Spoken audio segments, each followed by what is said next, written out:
Vítam všetkých. V tejto časti by som vám chcel ukázať a povedať, ako by som ja začal a s čím by som začal, keby som teraz zakladal vinohrad. Vďaka Bohu vám môžem od začiatku ukázať opornú konštrukciu a všetko ostatné. Ak budete v tejto časti venovať pozornosť, môžete sa toho veľmi veľa naučiť. Dobre teda, poďme dopredu. Sú dve možnosti, ktoré odporúčam. Samozrejme, dá sa to robiť aj inak. Každý nech si robí tak, ako chce. Prvá možnosť je pre tých, ktorí nevedia štepiť, alebo si nevedia dať zaštepiť. Tu vymenujem, čo by som prípadne mohol odporučiť, ale nech sa každý rozhodne sám. Toto všetko sú prvotriedne štepence. Ja odporúčam hotové štepence, pretože sa dajú po mnoho rokov neskutočne zaťažovať. Nie nadarmo sa takto zakladajú veľké vinice. Podľa mňa sú to tieto odrody. Vidíte, nie je ich veľa, je tu asi 6, 7, 8 druhov. Ale tie ostatné som sem už ani nedával. V každom prípade, čím by som začal ja, čo je najviac predajné na trhu? Podľa mňa je výborná tá Ara 30. Vydrží na koreni aj 2 mesiace, čo je podľa mňa bezkonkurenčné. Je biela, veľkozrná, rozplýva sa v ústach a dlho vydrží na kríku. Potom je tu ďalšia skorá, ružová, to je tá Ara 53, ktorá je veľmi úrodná a chutná. Tretiu by som dal čiernu, aby tam bola aj taká. Máme 4 biele, 1 čiernu a 1 ružovú. To je tá Ara 48, ktorá má veľmi dobrú ovocnú chuť. Niekto jej hovorí Midnight Beauty, niekto Early Pandora, rozhodnite sa sami. Štvrtý je skorý Titan biely. Nechal som dlhší prúd, aby si z neho mohol niekto vziať očko na očkovanie alebo štepenie. Piata je Pristín, má chuť zeleného jablka. Ako som spomínal, je veľmi chutná, s nádychom vanilky. Tá je o niečo neskoršia. Veľmi dobrá odroda. A posledný je Titan, ktorého poznáte, toho netreba predstavovať. Takže toto je verzia so štepencami. Všetci už vieme, ako sadiť, ale urobíme o tom aj samostatnú časť. Druhá možnosť, ktorú odporúčam a ktorú takto robia Taliani, viem, že je veľmi ťažké ich zohnať, sú tieto podpníky. Tiež si ich zasadím a budem na ne štepiť. Z týchto bohužiaľ teraz nemám nazvyš. Sú veľmi dobré, ale momentálne ich neviem zohnať. Môžem skúsiť, ak by niekto potreboval 100 kusov, či ešte sú, ale k týmto barbatelóny je ťažké sa dostať. Pozrite sa, aké sú. Majú výšku 110 cm. Zaujímavé sú tu dve odrody, 1103 Paulsen a Ruggeri 140, ktoré veľmi dobre znášajú najmä piesočnatú pôdu. U mňa sú v ílovitej pôde kvôli chloróze. Na to si treba dávať veľký pozor. Mnohí ste spomínali piesočnatú pôdu, kde nič nevydrží. Hovoril som vám, vyskúšajte toto. Mnohí neveria, tak potom nič. Je to vyvinuté priamo proti chloróze, tam, kde je vápencová a kamenistá pôda. Ale márne hovorím, urobte, ako uznáte za vhodné. Takže je tu táto druhá možnosť. Prvá sú hotové štepence, druhá sú tieto podpníky, barbatelóny. Čo je na nich dobré? Môžeme ich nechať a zaštepiť priamo do nich. Ak sa to nepodarí, môže to vyschnúť. Ale ak sa o rok rozhodneme pre inú odrodu, môžeme štepiť nižšie a tak ďalej, kým kmeň príliš nezhrubne. Ale dá sa štepiť aj vyššie. Pozrite na to. To áno. Dobre, sú tu teda tieto dve možnosti. Ja by som takto začal. Pozbieral som tento týždeň všetky informácie a teraz vám to predstavujem. Ostrihal som svoj malý vinič, aby ste videli, čo sa dá dosiahnuť, ak dávate pozor. Urobíme to ako profíci. Povedal som, že kto je so mňou a chce sa učiť spoločne, nech sa páči, pozrite sem. Tu mám vytvorenú opornú konštrukciu typu pergola tendone.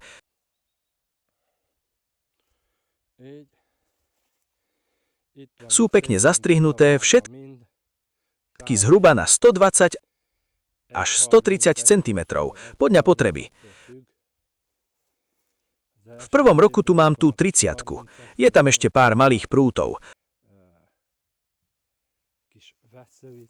Pozrite, koľko prútov som z nej odstrihol. 1, 2, 3 a ešte aj z vrchu som ju skracoval.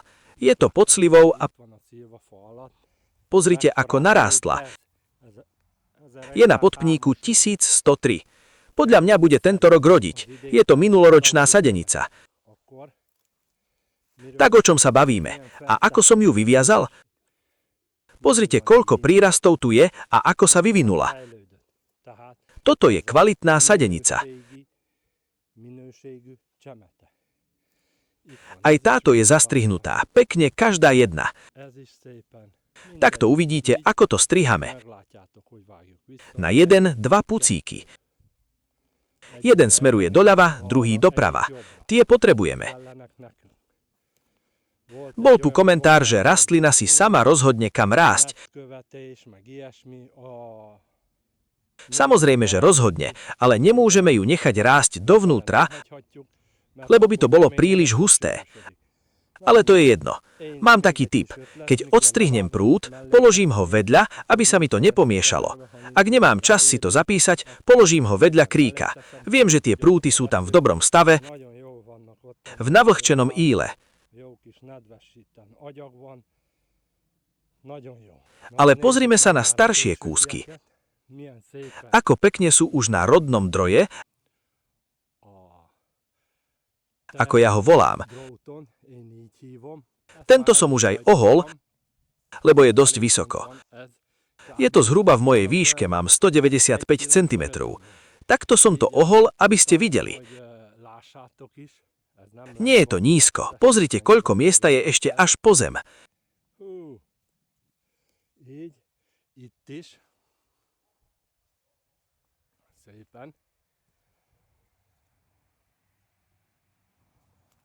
Tu je všetko pekné, máme tu dušes a malú Sweet Celebration. Aká je to odroda.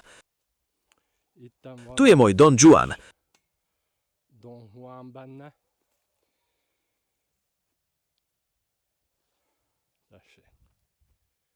Pozrite, deti, aké je to štepenie. Už je to pekne ohnuté. Odtiaľ to vidno, ako to pekne visí. Toto som vytvoril po tom, čo som vrátil z juhu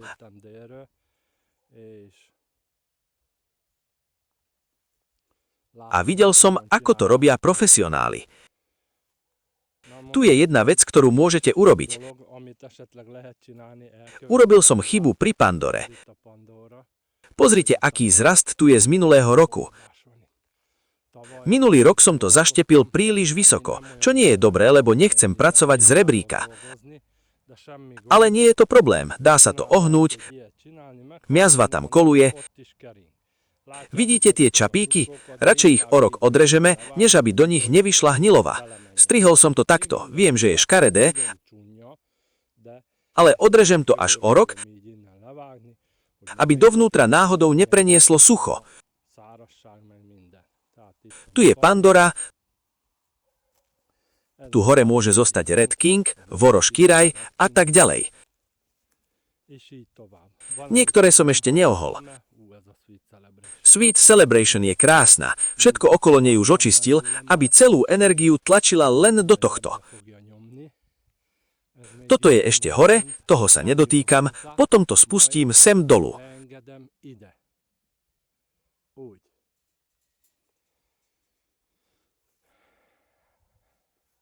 Asi takto. Ostatné sú spätne zrezané, ako som hovoril. Zalinka je tiež dobrá biela odroda. Tu je malý Milan, tomu dáme ešte šancu.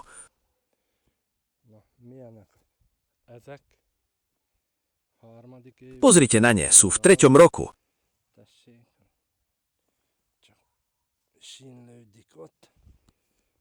Na akom podpníku? Pozrite, len sa tam trápi. A pozrite sa na tú 48, aká je veľká. Dostala aj krúpy. Takže to nie je sranda. Ten podpník robí veľa. Tu je malá Snap Candy. Tieto 2 pucíky. Myslím, že tá už bude rodiť.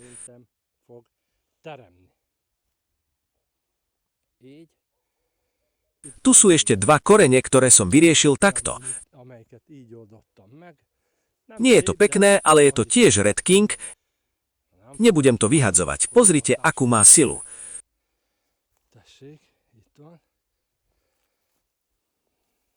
Tu je ďalšia Sweet Celebration. Je takto ohnutá.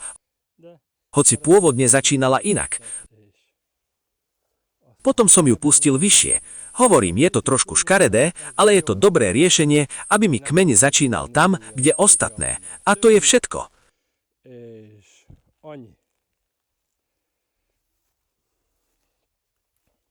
Tu je ďalšia, ktorú som preštepil na dušes. Pozrite, aká je pekná.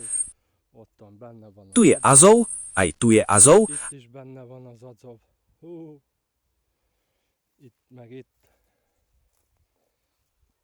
A tu sa pripravuje nirvana. Tu bolo miesto štepenia. Je to úplne zrezané. Zrezal som to dosť vysoko. Dúfam, že o ten koreň nepôjdem, ale ak áno, tak sa nič nedá robiť. Všetku energiu to teraz tlačí sem. Tu je ďalšia nirvana, ktorá bola zaštepená sem. Pozrite, ako to tu už visí. Je to pripravené na pergolu.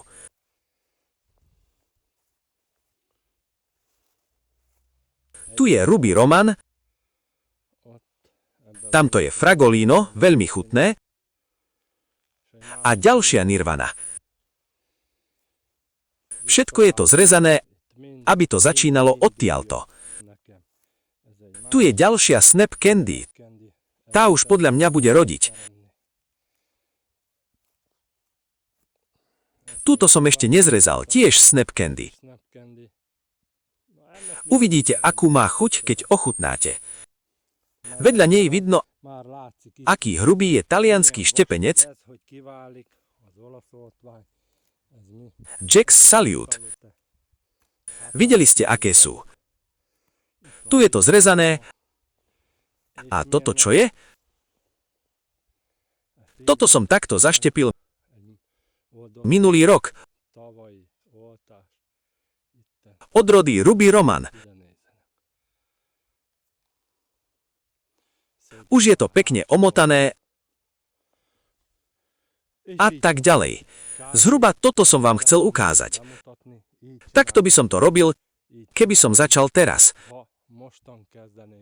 Takto to robia aj profesionáli. Tie výhony, ktoré pôjdu odtiaľto, budú vyzerať oveľa ľahšie než tie, ktoré sú len tak ohnuté. Ale tie sú špičkové odrody.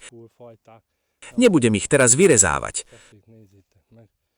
Pozrite sa na Oldham Royal a Titan, aké sú dobré. Toto ešte zastrihnem na krátky čapík a odtiaľ mi to začne rásť. Človeče, aké je to silné. Aj toto už bude rodiť. Ochutnáme to. Dobre.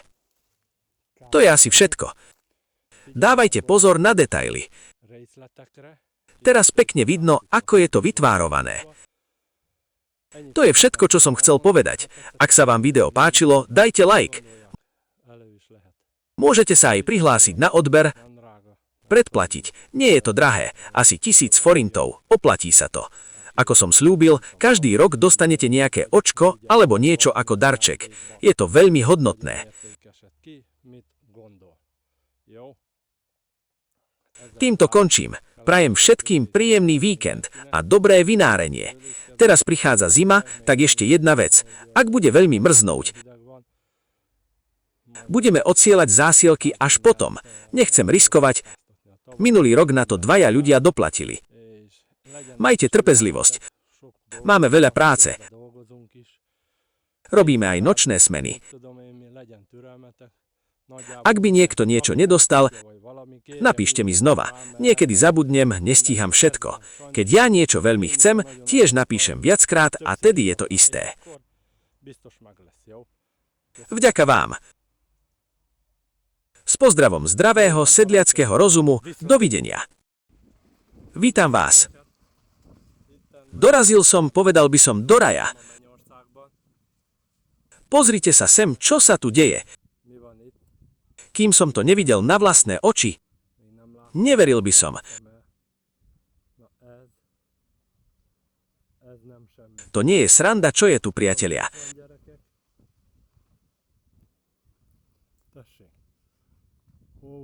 Pozrite, kde je moja ruka a kde je strasop.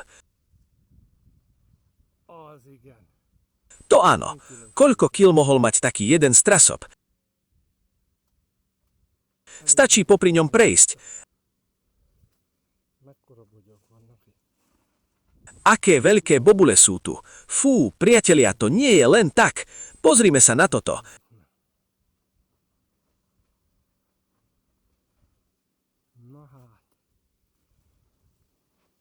Nenachádzam slov. Ako je tu hore v poriadku? Neti proti dažďu, proti krúpom, všetko. Už sa neviem počkať, kedy to začne. Pozrite na to, to je sila. Podľa mňa je toto Red Globe, ale nebudem sa toho chytať, kým mi nepovedia. Ani jednu bobu si nevezmem. To nie je len tak, priatelia. Neviem, čo všetko som tam videl. Pôjdeme až tam. Z diaľky som videl maulu, ale nechcem hovoriť hlúposti.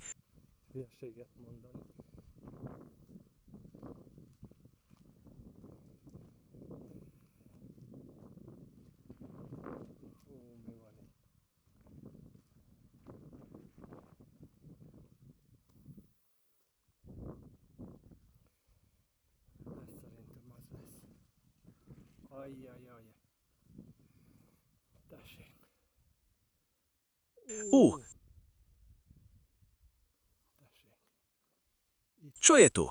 Podľa mňa to bude ono. Pozrite, tu je to. Dobre teda. Uvidíme popoludní, čo bude. Dovtedy si pozrite, ako je to tu urobené. Pozrite tam smerom. To bude dobré. Veľmi ďakujem všetkým, ktorí mi pomohli dostať sa sem. Gabor, ďakujem ti z celého srdca. Pozri na toto.